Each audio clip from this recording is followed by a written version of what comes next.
I will never forget the sound of the wrapping paper tearing. It was the only thing anyone could hear. No music, no laughter, just that quiet crinkle as my daughter, Kaya, carefully unwrapped her gift, her tiny fingers tugging at the corners like it was the most precious thing in the world. And for a second, she actually smiled, that soft, hopeful kind of smile kids get when they think magic might still be real. But when she opened the box, her whole face shifted. Confusion first, then a flicker of something deeper, hurt maybe. Her little shoulders stiffened and she glanced at me. The box was empty. I saw it before she even said a word, just a plain cardboard bottom. No tissue paper, no toy, not even a note. Just nothing. I blinked, trying to make sense of what I was seeing. Was it a mistake? Did something fall out? Maybe someone forgot to pack it? But before I could open my mouth, I heard him, my father, Frank. He let out this sharp laugh, short and cold like a bark in winter. He sat back in his armchair, folded his arms, and said, "Kids like her shouldn't expect anything. World's got enough leeches already." My heart dropped. Kaya froze. Her hands were still in the box, like maybe she just hadn't seen the gift yet, like maybe it was hiding under the flaps or tucked in the corner. But there was nothing. I felt the heat rush up my chest. My hands trembled where they rested on my lap. I wanted to say something, anything, but the words caught in my throat like splinters. Then Sandra, my sister, snorted and muttered, "She's just like her mother, always expecting handouts. Worthless." My jaw clenched. I could feel the muscles in my face tightening, the burn behind my eyes threatening to spill over. I forced myself to look at Kaya.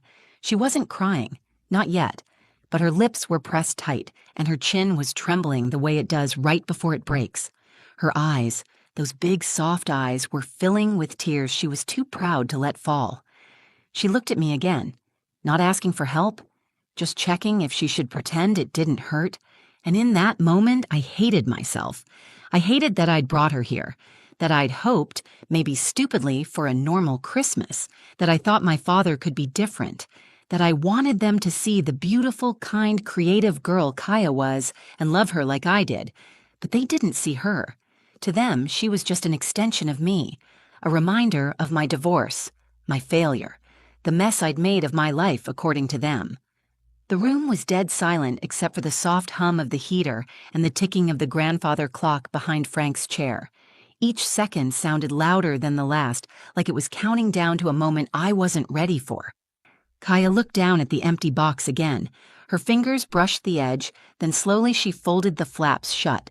Her hands were shaking now, and then she whispered something. "I got you a gift too, Grandpa." Everyone turned. Frank looked up, that smug grin still on his face. "Oh yeah," he said, half laughing. "This'll be good." But Kaya didn't back down. She reached into the pocket of her coat and pulled out a small piece of paper, folded with such care it made my chest ache. She took a step forward and held it out to him with both hands, and right then I knew this moment wasn't over. Something was coming, something none of us were ready for. I hadn't been home for Christmas in over 2 years, not since the divorce, not since the shame, not since everything I'd been trying to hold together finally cracked wide open. Kaya. She wanted to see them. She asked me 3 weeks before Christmas, "Mom, do I have a grandpa?" That was her way of asking why we were always alone during the holidays, why we didn't have matching pajamas or giant trees or cousins to run around with. So I said yes, and when she asked if we could visit him this year, I said yes again, against my better judgment. I don't know what I expected. Maybe I thought time would have softened them. Maybe I believed just for a moment that when they saw Kaya, when they really looked at her, they'd feel something. Warmth, regret, love. Anything. Instead, the minute we pulled into the driveway, I felt that old weight settle back onto my shoulders, that invisible tension that coils around your ribs like barbed wire when you're trying to smile for people who don't really want you there. Their house hadn't changed, still cold, still perfect, still spotless, in that way that feels less like home and more like a museum. My mother greeted us with that plastic politeness she'd mastered over the years. A quick hug for me, a soft pat on the head for Kaya. Her eyes lingered too long on the scuff marks on Kaya's boots. I saw it, how she took her in like an item on a shelf, deciding whether or not she belonged. Sandra barely looked up from her phone when we walked in. She offered Kaya a half-hearted "hey," then went right back to scrolling. I could already feel my stomach tightening. And then there was Frank, my father. He was in his usual chair by the fireplace, whiskey glass in one hand, TV remote in the other. Didn't even stand up, just gave a nod and muttered, "Didn't think you'd actually show up." That was his way of saying hello. Kaya gave him a shy wave, her mittened fingers poking through the wool. "Hi, Grandpa," she said softly, like she was testing the word out loud for the first time. He grunted. I don't know why I still hoped for more. Maybe because Kaya was trying so hard. She'd made little drawings for everyone, carefully colored, folded, and tucked into envelopes with their names on the front. She even asked me how to spell "to my Aunt Sandra" because she wanted it to be perfect. She worked on them every night for a week. I wanted this to be special for her. I wanted her to feel like she had a family, even if they were far from perfect. I scraped together what I could from tips and extra shifts just to buy her one nice outfit, a little gift to open, and enough gas to get us there. That morning, as I tied her scarf, she looked up at me and said, "Do you think they'll like my drawings?" And I said, "Sweetheart, they're going to love them." But in the pit of my stomach, I already knew the truth.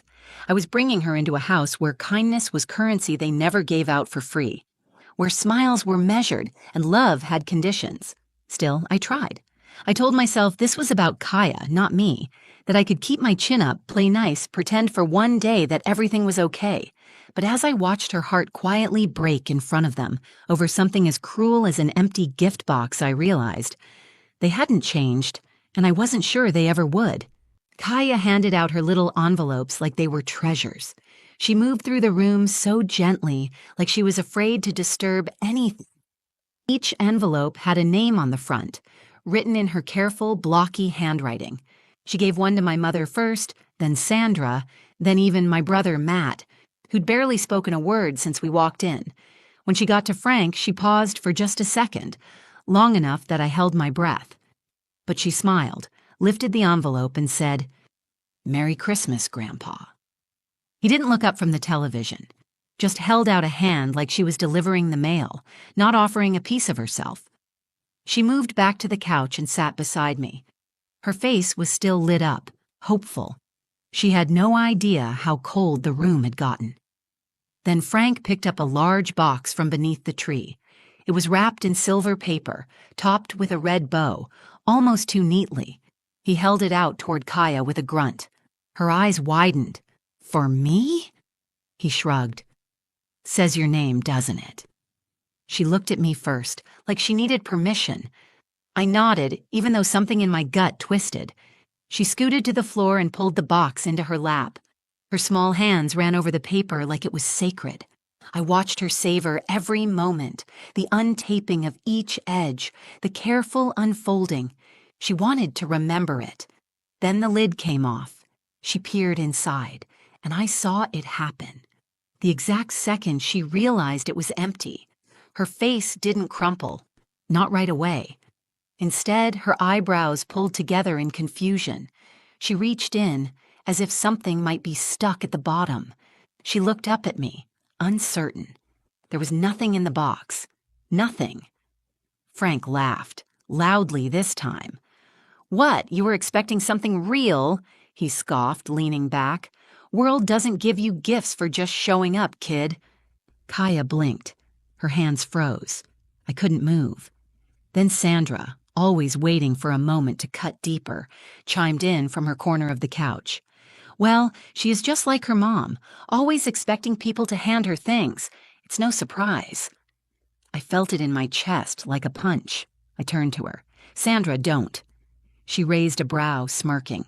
"What? It's true." Kaya was silent now. The box still rested in her lap, flaps wide open, exposing the nothing inside. The room had turned on her, and I saw her realize it. I hated them. I hated them for making her feel small, for making her question her worth, for laughing like it was all a joke. I reached for her, but she didn't move.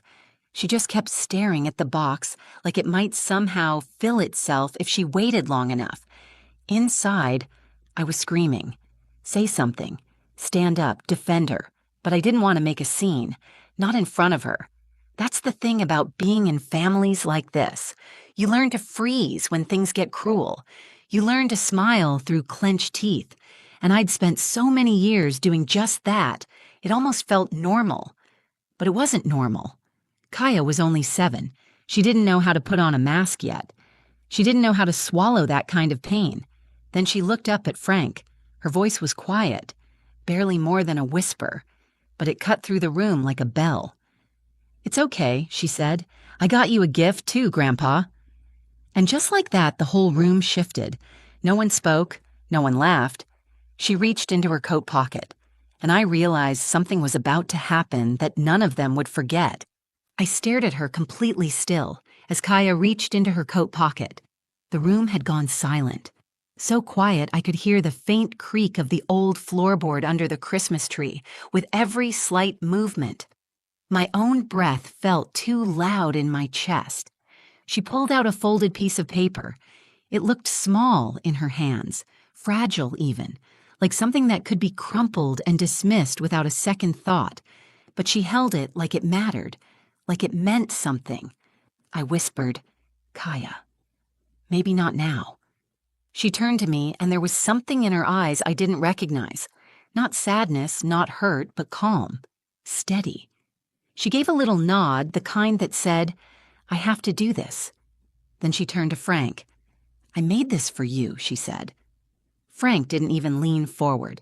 He just glanced at it with that same bored expression he always wore when someone dared ask him to feel something. "Oh yeah?" he muttered, sipping his drink. "You draw me a snowman or something?"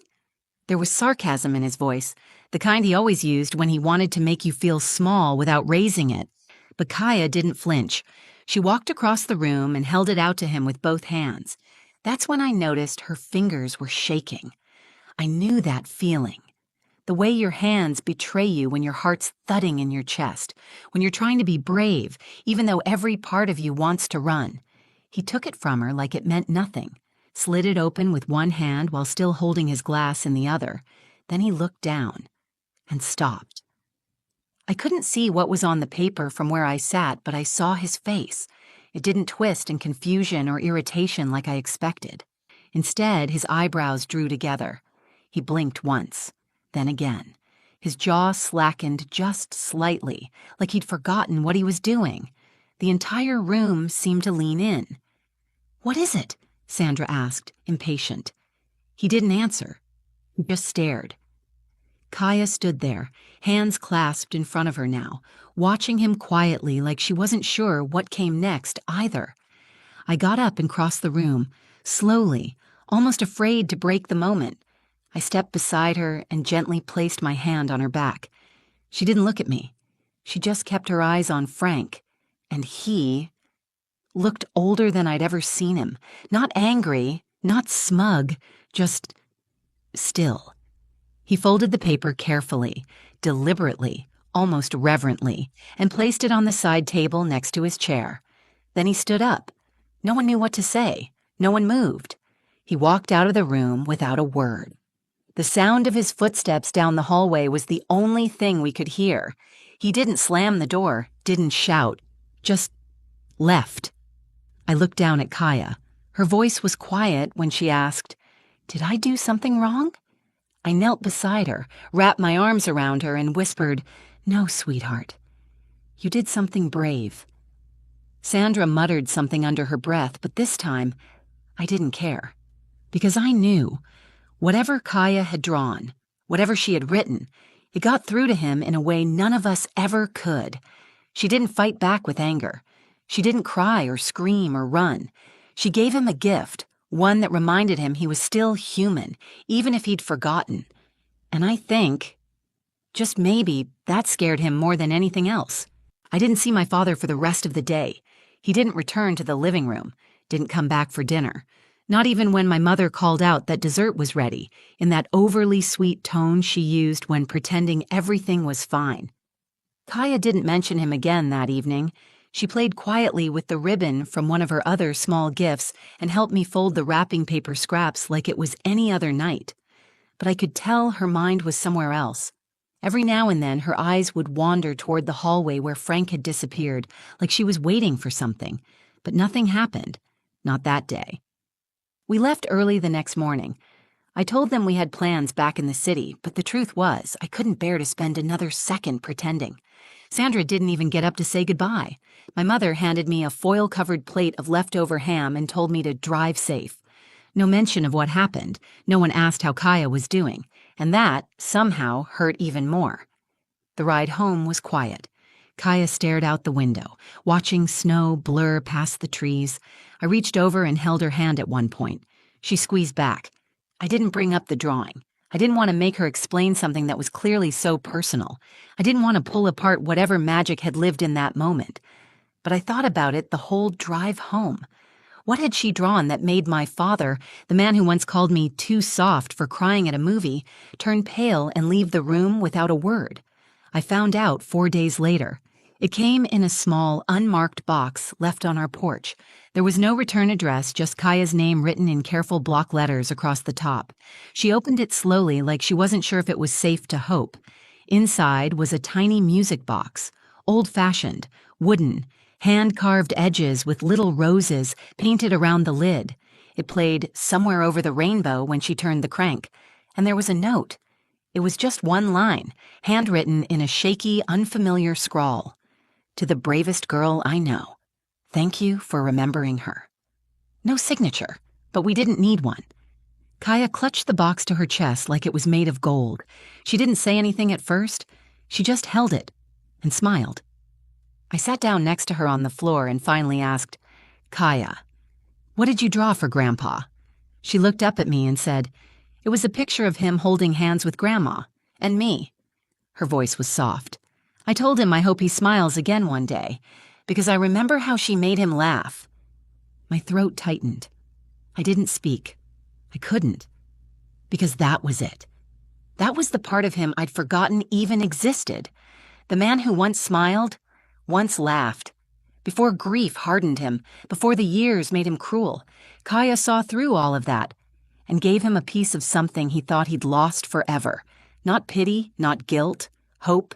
She didn't try to fix him. She just reminded him that he used to be someone worth remembering, and in return, he gave her something too.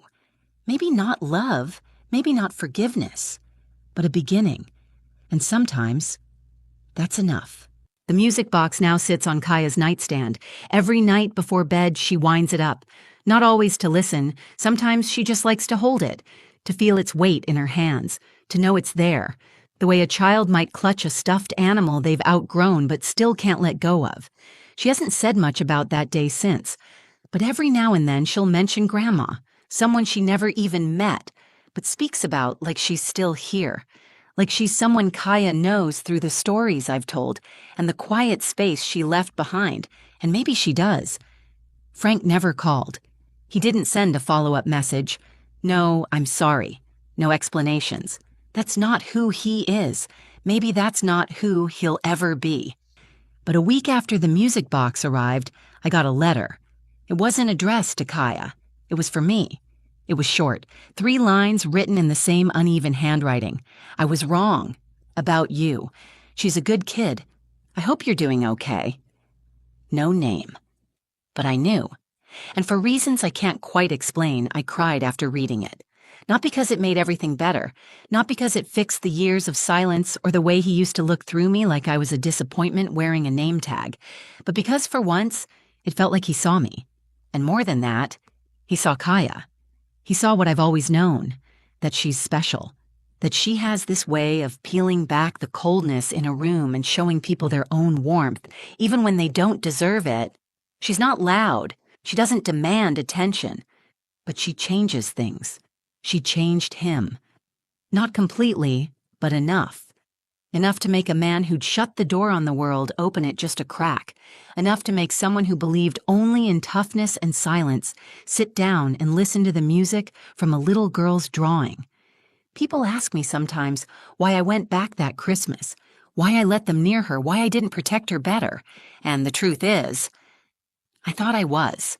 I thought shielding her from their coldness would be enough, that not talking about them, not visiting, not engaging, that it would protect her heart. But Kaya didn't need protection. She needed truth. She needed to meet them, to see the world for what it is, beautiful and cruel, broken and hopeful, all tangled together. And somehow, instead of getting lost in it, she decided to add her own light. She didn't need revenge. She didn't even want an apology. She just wanted to give a gift. And that gift, as simple as it was, did something I couldn't do in 30 years. It opened a door, not wide, not forever, but enough for a note to get through, enough for a song to play in the quiet, enough for a tired old man to remember a part of himself he thought was gone. Kaya reminded me of something that day, too, that sometimes kindness is the most radical act, that a whisper can carry more weight than a scream, and that when we choose love, even when it's hard, even when it's not returned, we create something no one can take away. A moment, a shift, a gift. If this story touched you, don't forget to like, share, and comment. And maybe give someone in your life the gift of a second chance today. You never know what doors it might open.